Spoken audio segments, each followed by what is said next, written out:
Breakfast ഇതുപോലെയാണെന്നുണ്ടെങ്കിൽ പിന്നെ കറി തിരഞ്ഞ് നടക്കേണ്ട കേട്ടോ. ബ്രേക്ക്ഫാസ്റ്റിന് മാത്രമല്ല ഡിന്നറിനോ മക്കൾ സ്കൂളിൽ വരുന്ന സമയത്തൊക്കെ ഉണ്ടാക്കി കൊടുക്കാവുന്നതാണ്. അപ്പോൾ ഇതിനായിട്ട് ഞാനിവിടെ 1 കപ്പ് പുട്ടുപൊടി എടുത്തിട്ട് അതിലേക്ക് പാകത്തിനുള്ള ഉപ്പ് ചേർത്ത് കൊടുത്തിട്ട് ഒന്ന് മിക്സ് ചെയ്ത് കൊടുക്കുന്നുണ്ട്.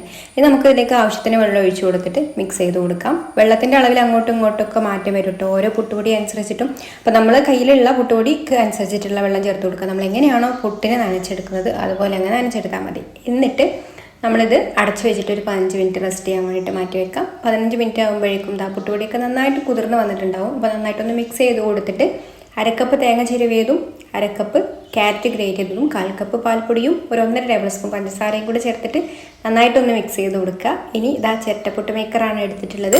അതിൽ ചില്ലിട്ട് കൊടുത്തിട്ട് തേങ്ങ ഇട്ട് കൊടുക്കുക.